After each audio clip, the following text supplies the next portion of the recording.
à la leçon 5 de votre cours d'SQL. Aujourd'hui, nous allons couvrir le langage de définition de données, connu sous le nom français de LDD, c'est l'abréviation, ou en anglais le DDL, Data Definition Language. Donc, l'objectif pédagogique de notre leçon aujourd'hui, ça va être de gérer les données et les objets de la base de données, principalement créer des tables et leur mettre des contraintes de clés primaires uniques. On va aussi regarder les clés primaires composées. On va voir c'est quoi la définition d'une contrainte, quelque chose qui bloque l'entrée de mauvaises données dans le système sans que vous, en tant que développeur, vous ayez à faire quoi que ce soit. Ensuite, on va créer des tables ensemble en faisant des exercices et on va apprendre à visualiser les contraintes qui existent dans la base de données. Donc, le langage de définition de données, on a ici l'image d'un DBA, un administrateur de base de données, dans l'anglais Database Administrator, qui, lui, habituellement, a la responsabilité d'exécuter le DDL pour votre environnement. Donc, dans l'exemple-ci, il a créé les tables de l'application de ressources humaines. Vous avez un manuel de référence disponible en ligne pour Oracle. D'ailleurs, le URL est affiché à l'intérieur des diapos que vous possédez déjà.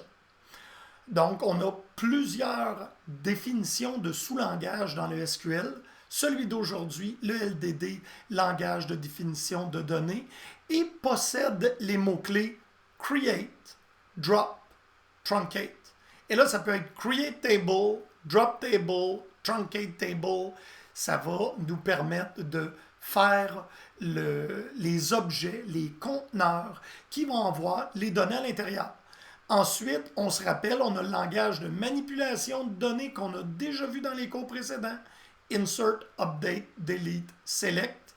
Et finalement, le langage de contrôle de données qui, lui, nous donne les droits. Parce que quand on est un nouveau compte en Oracle, on a le droit d'utiliser aucune donnée. Et pour ça, on a Grant et Revoke, que celui qui possède l'objet est capable de donner à ceux qui vont vouloir les accéder. Donc, c'est quoi les objets qu'on peut créer dans une base de données et qu'à l'aide du langage de définition de données, on peut créer? Premièrement, on a les tables. Les tables, c'est ce qu'on a en rangée puis en colonne qu'on peuple depuis le début du cours SQL. On a aussi des index. On peut créer des index qui vont nous permettre d'accélérer l'accès aux données.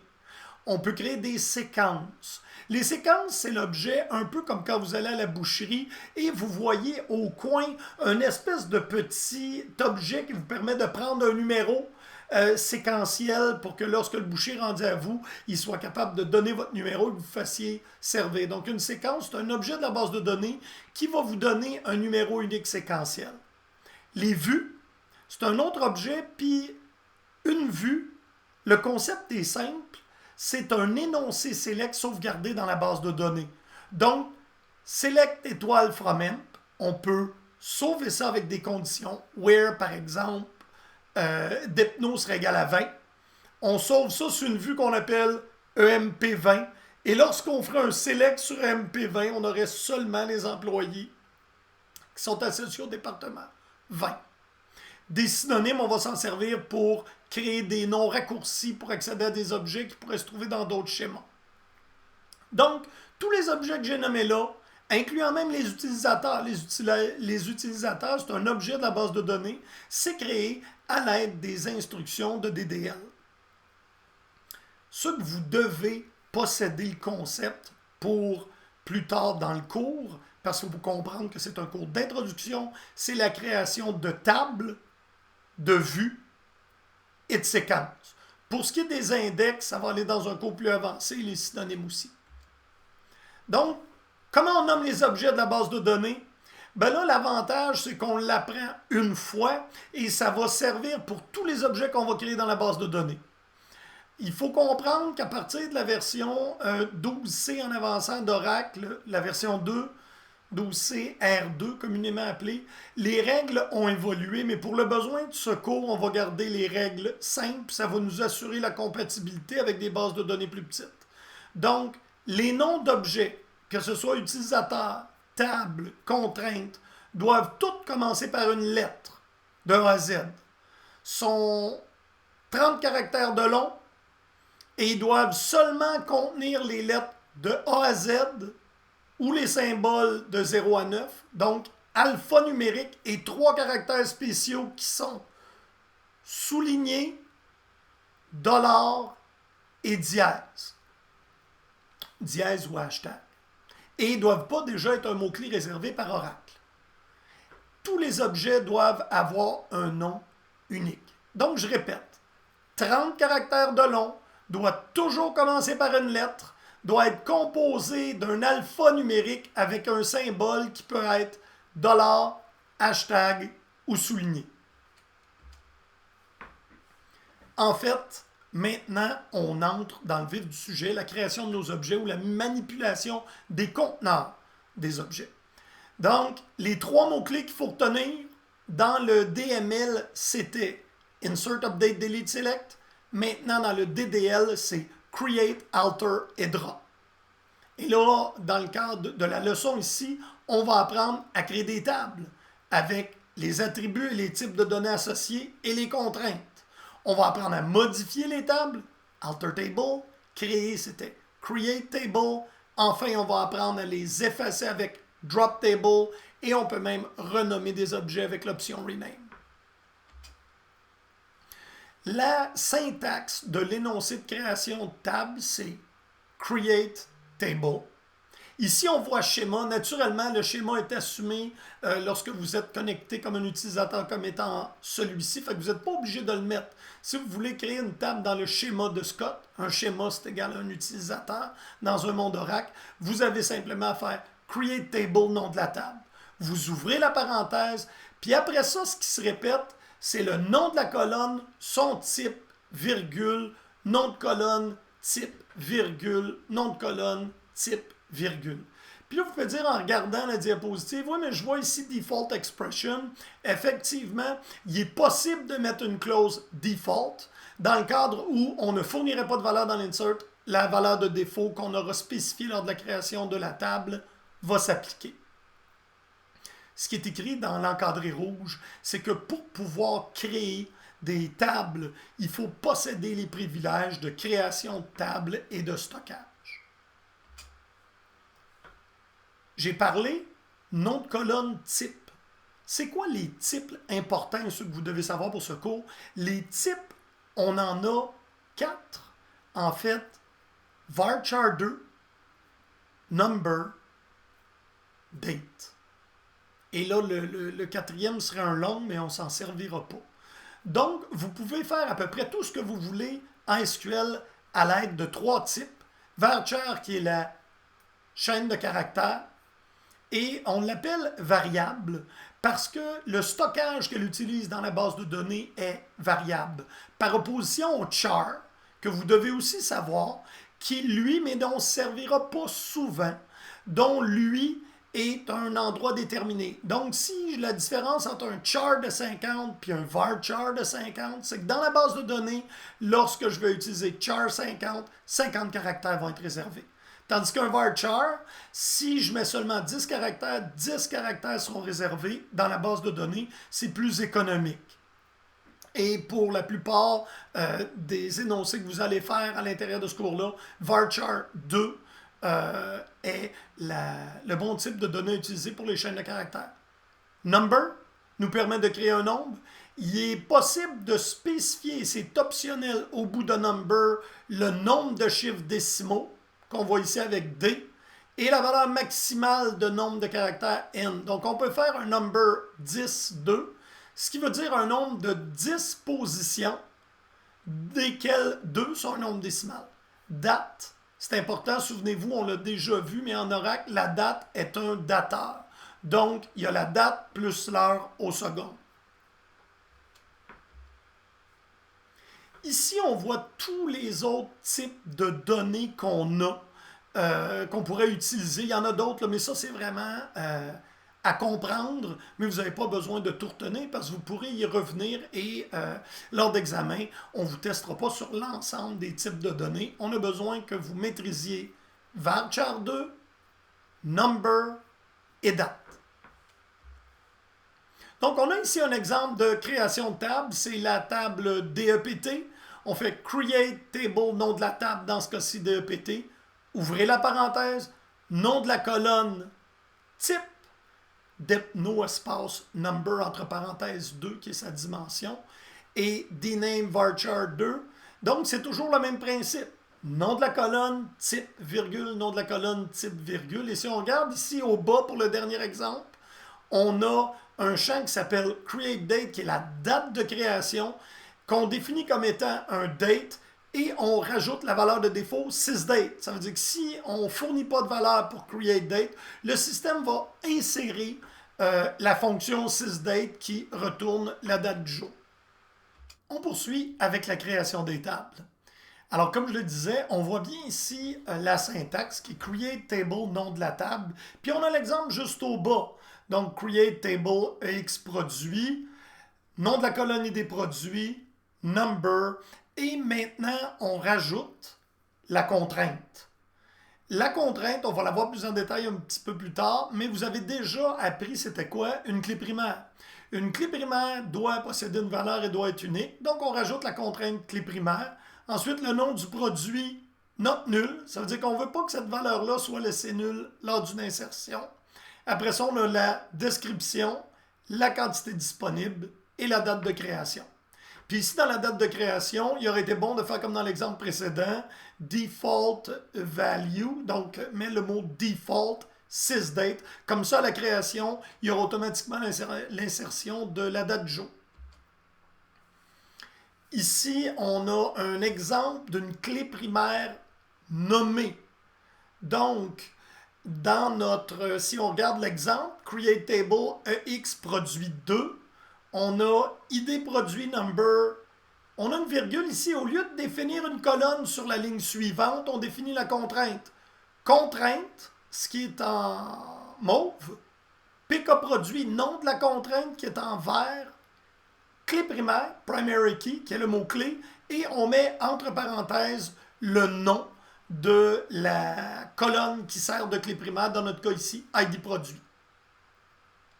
Donc, on n'est pas obligé de mettre, lorsqu'on définit comme ça la contrainte, tout de suite après la colonne, on aurait pu la mettre à la fin. On va voir la syntaxe, une révision un petit peu plus loin. Donc, si on reprend notre create table, c'est toujours de la même façon. Create table, nom de la table, colonne, type, valeur de défaut. Et ensuite, on peut définir une contrainte qui est l'expression ici. Donc, le nom de table, c'est la table à créer, toujours unique pour un même utilisateur. Les colonnes sont les noms d'attributs. On peut avoir jusqu'à 254 colonnes par table. Les types, ben, comme on a vu tantôt, date, varchar 2, number. On peut aussi créer des tables à l'aide de sous-requêtes. Au lieu de partir à vide, on a une table qui a des données et on aimerait créer la table avec la même définition. Donc, on peut faire une sous-requête dans la création de table, comme on voit dans l'exemple qui est ici. Donc, la syntaxe, c'est create table, le nom de la table. Si on veut prendre un sous-ensemble des colonnes ou les renommer, on va les mettre ici, mais ils sont entre crochets. Souvenez-vous, entre crochets, ça veut dire optionnel. Si on veut garder les mêmes noms, on n'a pas à mettre ça. Donc, create table EMP2, par exemple, as, et ma sous-requête serait select étoile from M. Dans ce cas-là, je crée un duplicat de la table EMP sous le nom EMP2. Si on met en application ce qu'on vient d'apprendre, alors create table, le nom de la table, as select d'une autre table, on obtient le résultat d'une création d'une table qui est une copie exacte de la première avec le nouveau nom. Regardez au bas ici, on a l'exemple EMP3. Create table EMP3 as select étoile from emp et on a rajouté une condition where 1 égale 0.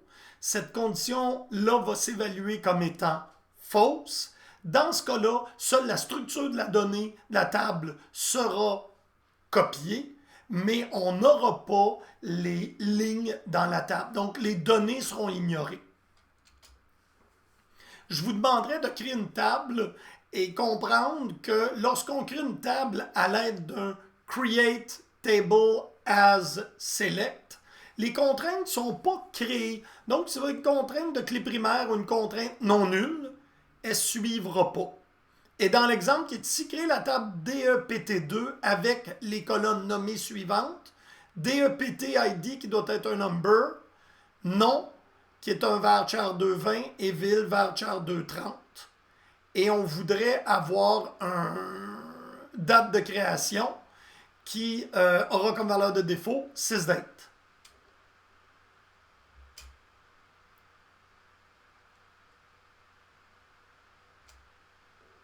Maintenant, on va les créer avec une sous-requête. Donc, faites un alter table pour modifier iname dans votre table EMP. Mettez-le non nul. Ça veut dire que maintenant, vous forcez une valeur pour la colonne iname. Faites un describe de EMP. Vous allez voir que maintenant, il y a non nul au côté du nom de la colonne.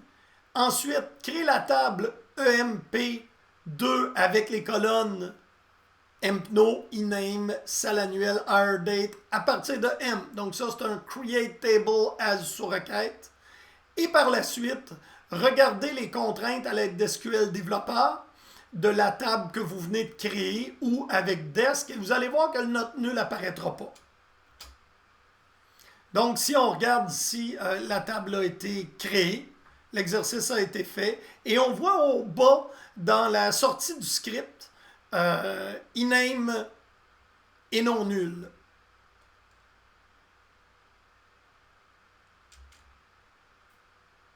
Create table, nom de la table. Entre parenthèses, on peut mettre le nom des colonnes qu'on désire, as, select, et là, les colonnes doivent être arrimées une à une. Donc, ce qui est le EMP-ID primary key dans le début du create table, entre parenthèses, viendra être le select employee ID. Ça me permet d'un coup de créer la table et d'y mettre une contrainte, mais dans le create table, il va donc falloir que je mette entre parenthèses les colonnes que je désire. Effacer une table. La commande est simple. Drop table, le nom de la table. Vous devez comprendre que c'est une commande qui est presque irréversible. Par là, j'entends, ça détruit le conteneur et ses données. Grâce à Oracle, la version 10G en avançant, on a maintenant une poubelle. Donc, il va être possible d'aller récupérer notre table dans la corbeille. Et le nom de cette simili-table-là, c'est Recycle Bin. Donc, faites un describe de Recycle Bin, faites un select sur Recycle Bin pour vous permettre de bien comprendre qu'est-ce qu'on va voir. Donc, vous allez voir là des tables avec des drôles de noms. Ce sont les noms qu'il lui donne lorsqu'il le jette. On peut regarder soit un select étoile from recycle bin ou dans le cas où on veut être plus précis, ici on y met le nom de l'objet, le nom original et l'opération. Et on voit ici que le nom original de la deuxième rangée au bas, c'est EX produit 2, la table qu'on a créée tantôt. C'est un drop qui l'a détruit. Et on voit que dans la colonne Ken, qui est Ken on drop, on voit oui, donc on va être capable de récupérer la table EX produit 2 à l'aide de la commande suivante. Flashback table, le nom de la table, to before drop. Si on traduit ça, c'est ramène-nous dans le temps la table nommée au moment juste avant le drop. Et là, dans ce cadre-là, on va être capable de récupérer notre table. Donc, si vous avez effacé la table EX produit 2, flashback table, EX produit 2, to before drop. Puis là, vous vous demandez peut-être, OK, puis si je veux vraiment me débarrasser de la corbeille, là, je ne veux plus garder ce matériel-là, on peut faire purge table, le nom de la table, ça va le purger, et vous l'aurez pu dans votre recycle bin, ou sinon, pour vider la corbeille dans son entier, vous faites purge recycle bin, ça va vider la corbeille. On a un petit peu touché aux contraintes précédemment quand on a créé des tables. Là, on va y aller en profondeur. Une contrainte, c'est déclaré sur une table, c'est une règle que doit rencontrer vos rangées pour pouvoir s'insérer dans la table. Elle renforce ce qu'on appelle l'intégrité référentielle. Ça veut dire qu'on va être capable de faire des liens puis ils vont demeurer valides. Elles sont stockées dans le dictionnaire de données d'Oracle. Donc, on peut s'imaginer que c'est un objet qui fait partie de la liste des objets. Et ensuite, une contrainte, c'est une règle ou une condition qu'on impose aux données. Comme ça va vous permettre, en tant que développeur, de vous focusser sur d'autres choses. Faites un bon modèle de données avec des belles contraintes. Vous ne serez pas obligé de valider autant vos données. Ou s'il arrive une erreur dans un programme, ben en fait, l'intégrité ne sera pas menacée de vos données. 5 contraintes. Puis ils sont faciles à apprendre. On va les voir ensemble. La première, note nulle. Ben c'est facile. Cette valeur-là ne peut pas être nulle. La seconde, unique. Ben, la valeur doit être unique dans la table. Primary key, c'est l'addition des deux premières. Note nulle et unique, c'est ça une clé primaire. Foreign key, c'est une contrainte qui dit que pour mettre une valeur dans une table, il faut que ce soit la clé primaire d'une autre table et qu'elle existe. Et nous avons la dernière, la check constraint, qui est une contrainte de validation. Et là, l'exemple, pour vous en souvenir, serait vous créez une table et vous mettez date de naissance, vous faites un check constraint pour vous assurer que c'est plus grand que le 1er janvier 1900, parce qu'il y a très peu d'humains qui sont plus vieux que 120 ans.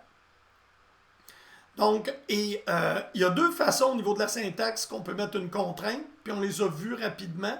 On peut directement la rajouter à la définition de la colonne quand on crée la table, à la colonne. Donc, si on ajoute note nulle au nom d'une colonne type note nulle, on va mettre la contrainte, ou on va le mettre comme une colonne à la fin de la table. Moi, je préconise, on peut la mettre n'importe où, là, mais c'est souvent plus facile de définir toutes les colonnes virgules et de traiter les contraintes comme d'autres colonnes à la fin.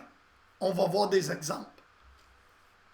Donc, voilà une image qui nous dit la contrainte, en fait, elle renforce les règles, c'est notre policier. Elle va être là. Si vous allez plus vite que ça sur l'autoroute, vous allez avoir une contravention. Des fois. Par contre, dans le cas d'Oracle, c'est pas des fois. Si vous voulez essayer d'insérer un nul dans une colonne qui a une contrainte note nulle, en fait, ça ne passera pas. Les contraintes, on les a vues. Ici, on a un beau petit tableau récapitulatif. Comment créer la contrainte? On l'a vu tantôt, on voit ici la syntaxe. Create table, le nom de la table, colonne, type, valeur de défaut, et on peut continuer avec la définition de la contrainte. Note nulle, entre autres, primary key. Au niveau de la colonne, on peut aussi, on remplace la colonne constraint parce qu'elle est là. Donc, là, la colonne, quand on nomme directement primary key, au bout de la colonne, elle n'est pas nommée. On peut aussi utiliser le mot clé contrainte, donc constraint, il y a un S en anglais, ne pas l'oublier. Le nom de la contrainte, mettons PK Empno, et là, primary key. De toute façon, on va voir des exemples, vous inquiétez pas. Et si on le fait au niveau de la table, on les traite comme des colonnes. Donc, après, on fait la virgule pour une première colonne. On utilise le mot-clé constraint, le nom de la contrainte, le type de contrainte et la colonne visée. Naturellement, si on le met aux côtés de la colonne, on n'est pas obligé de la nommer. Oracle est intelligent pour savoir que si vous rajoutez note nulle après le nom de la colonne et son type, ben vous référez à cette colonne-là. Par contre, si vous l'amenez en bas, et que vous dites constraint, par exemple, NN pour note nulle iname, la contrainte note nulle, et après ça, entre parenthèses, la colonne iname. Pas seulement deux façons de les déclarer, il y a deux moments pour les déclarer. Et dans le cas du moment, on a la création de la table comme on a vu, ou par la suite, un alter table. Alter table, qui est notre deuxième mot-clé qu'on apprend aujourd'hui dans le cadre de notre langage de définition de données. Les contraintes, si vous ne les nommez pas, Oracle va les nommer avec cette espèce de nomenclature SYS, C, un nombre unique qui est une séquence. Et là, ben, SIS, c'est pour la contrainte appartient à système, parce qu'elle est dans le dictionnaire de données. C, c'est pour constraint et un numéro unique. Donc, les contraintes, une fois créées, sont dans le dictionnaire de données et sont activées à moins que vous les désactiviez. Oui, une contrainte peut être désactivée avec la commande enable ou disable. Et c'est important de comprendre ça parce que si on a des insertions massives à faire dans une table, peut-être qu'ils ne rencontrent pas toutes nos contraintes. Donc, on va désactiver les contraintes, on va saisir les données, les valider, les corriger, et par la suite, on pourra réactiver les contraintes. Comment on fait des contraintes les meilleures pratiques? Premièrement, habituellement, on leur donne un nom. On ne laisse pas Oracle les nommer SYS.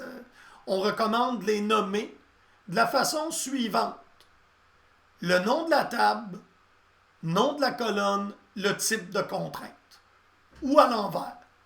Et à l'envers seulement pour le type de contrainte au début, non table, non colonne. Faites attention, quand vous avez des longs noms, vous allez être obligé de les abrévier. Mais on a l'exemple ici de la table EMP, la colonne empno underscore PK pour primary key. Vous pouvez le faire au moment de la création ou faire un alter. Et on va voir qu'on peut visualiser les contraintes à partir du dictionnaire de données d'Oracle. Ou dans le cas d'SQL Developer, vous pourrez ouvrir la structure arborescente vis-à-vis les tables du côté gauche, choisir votre table et il y a un onglet contraintes qui va vous permettre de les visualiser. Si vous essayez d'insérer dans la table DEPT2 les valeurs RD et Toronto, elles vont être acceptées. C'est pas bon. Comment je vais être capable de faire un lien avec le département et un employé s'il n'y a pas de numéro de département? Donc, ça va être important. Vous comprenez, c'est pour ça qu'on met des contraintes. C'est pour s'assurer que les données dans la base de données sont conformes à nos requêtes. Ici, on voit la syntaxe avec la définition à la table. Donc, create table, le nom de la table, l'ensemble des colonnes type séparées par des virgules. Et à la fin, on a constraint. On lui a donné un nom. Donc, dep.id, PK pour primary key. Et là, je vous disais, quand vous les mettez à la fin, vous mettez entre parenthèses la colonne sur laquelle s'applique la contrainte. Un autre exemple ici de la syntaxe. Create table, nom de la table, attribut, type de données, valeur de défaut si ça s'applique. Et là, la contrainte est ici directement à la colonne ou à la fin avec contrainte, son nom, la contrainte de table. Deux façons de l'écrire. Les deux sont valides. Pour les contraintes non nulles, primary key et unique, moi je suggère l'utilisation de la définition à la colonne. Pour les contraintes de clé étrangère, c'est probablement plus facile de les mettre à la fin. Chaque table doit avoir une clé primaire. Elle peut être simple. Dans le cas de tout ce qu'on va faire à l'intérieur de ce cours-là, on va garder les contraintes de clé primaire simples, donc visant une seule colonne, mais vous devez comprendre qu'il y a des modèles qui peuvent se faire où la clé primaire est la combinaison de plus d'une colonne. Alors, on a un cas d'exemple ici qui est notre table de coureur. On voit ID coureur souligné. Donc ça, c'est un schéma relationnel, cette façon de l'écrire, nom de table, entre parenthèses, ces colonnes. Et on voit que on a fait un create table pour cette table-là et on a mis la contrainte de clé primaire simple directement dans la colonne. On aurait pu aller la mettre ici et la nommer. On aurait pu la viser à la fin. Donc, on voit là qu'il y a plusieurs combinaisons. Puis là, si vous êtes un peu mélangé, je vais vous donner une règle simple pour la création de vos contraintes. Vous mettez la contrainte à la colonne si c'est une clé primaire, not nulle, unique. Et si c'est une check constraint ou une foreign key, vous la mettez en bas. Cette façon-là de le concevoir va être plus simple et va vous permettre de travailler plus facilement avec SQL Developer pour créer vos tables. Donc, cas simple que je vous ai dit ici, contrainte de clé primaire d'Epno. La contrainte, elle est nommée et faite directement dans la définition de la colonne. Et on a une seule colonne. Vous voyez qu'au bout de primary key, on n'a pas la colonne parce qu'on l'a définie sur la colonne. Si je l'avais mis en bas, comme une colonne, la contrainte, aurait fallu que je dise à quelle colonne elle s'applique. Clé primaire composée. Dans le cas de la table résultat, ici, on a une clé primaire, c'est ce qui est souligné. ID coureur, ID course. Et je vous amène au bas de la diapo. Donc, dans ce cadre-là, la clé primaire doit être mise au niveau de la table parce qu'on a plus d'une colonne. Et là, on voit l'utilisation du mot-clé constraint. Nom de la clé primaire, primary key avec les deux colonnes entre parenthèses. Contraintes de clé étrangère. Les contraintes de clé étrangère nous permettent de renforcer nos règles qui vont nous permettre de faire des jointures lorsqu'on fait du SQL. Donc, il y a un lien entre les jointures et les clés étrangères. En fait, les clés étrangères nous permettent de relier et de renforcer ce lien à l'intérieur de deux tables. Donc, si je vois la table des départements qui a son ID de département, et je vois une table qui s'appelle TeachEmp, qui est une table dépendante qu'on appelle aussi une table enfant. Un département peut avoir plusieurs employés qui en fait partie, comme on a ici. Donc, le département numéro 10, l'administration, comprend M. Whalen. Le 20, qui est marketing, comprend 2 employés, Artstein et Fay. Et la règle de clé étrangère va s'assurer que quand on insère dans les employés et qu'on leur met un numéro de département, on veut s'assurer que celui-ci existe dans la table des départements. Alors ici, on a l'exemple, si j'essaie d'insérer M. Ford avec le département numéro 9, le département numéro 9 n'existe pas, donc ça va être refusé dans la table des employés parce qu'on a une contrainte de clé étrangère. Alors si, et par la même occasion, donc dans un premier temps, la contrainte de clé étrangère m'empêche d'insérer des rangées dans une table et si je ne spécifie pas la clé étrangère comme il faut, comme on a fait avec Ford, puis on a mis un département numéro 9 qui n'existe pas. Qui plus est, la contrainte de clé étrangère va aussi m'empêcher d'effacer une table qui a des dépendances. Une table, je voulais dire une rangée. Donc, la table des départements, si j'essaie de l'effacer, il va me dire, non, tu ne peux pas effacer le département numéro 20, par exemple, parce qu'il y a des employés dedans. C'est ça qu'on voit ici comme exemple. Donc, Integrity Constraint Violated, Child Record Found. Donc, dans notre modèle de Scott, si on essayait d'effacer le département 20, on aurait le message d'erreur Child Record Found. Parce qu'il y a des employés qui travaillent dans le département 20. Donc, dans la table EMP, je réfère au numéro de département 20. Contrainte de clé étrangère, la syntaxe est un petit peu plus complexe. Elle, on la met toujours au bas. Et là, on dit ID number, constraint. Là, on la nomme. FK coureur club, c'est son nom. Foreign key, sur quelle colonne elle s'applique. Et references, avec un S, la table qu'elle référence et la colonne qu'elle référence. Donc, ici, c'est une clé étrangère qui a été définie au niveau de la colonne. C'est ça qu'on a. ID club number, constraint FK coureur, foreign key de cette colonne-là, référence club ID club.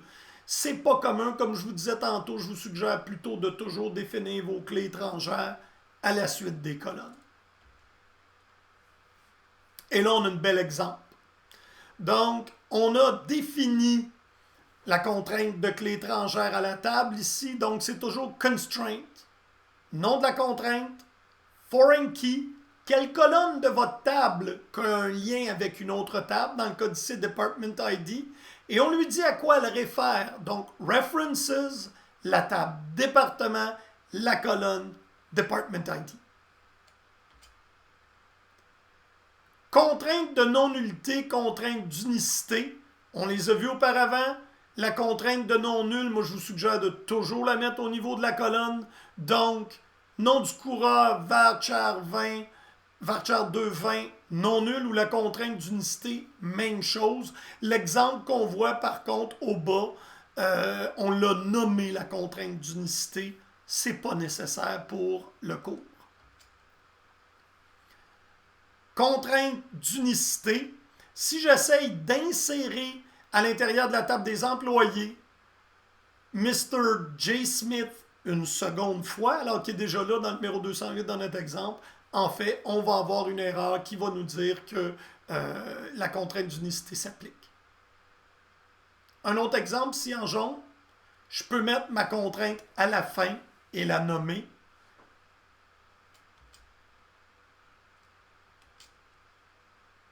Contrainte de validation. Celle-là, c'est ce qu'on appelle le check constraint. Et dans les exemples ici, on a par exemple que la quantité doit être plus grande que 0. Une commande, par exemple, aurait un check constraint que la colonne quantité est supérieure à 0. Qu'une date de début est plus petite qu'une date de fin. Que, par exemple, on veut seulement mettre les couleurs blanc, vert et rouge dans une colonne. Donc, ce sont toujours de petites validations simples. Et on les fait comme il est indiqué. Donc, on a ici directement les définitions de la colonne. Constraint, employé salaire minimum. Check, salary plus grand que 0. Ça fait plein de sens parce que habituellement, on ne veut pas mettre un salaire à 0 à un employé. Et là, si on essaye d'insérer une rangée, le check constraint va s'appliquer et la contrainte sera validée. Vous pouvez ici faire l'exercice d'ajout de contrainte. Créer la table DEPT3 avec les colonnes DEPID number not nul, non voucher 220 et max EMPL, qui est un champ pour chacun des colonnes plus petit que 5, et essayer d'insérer la valeur suivante.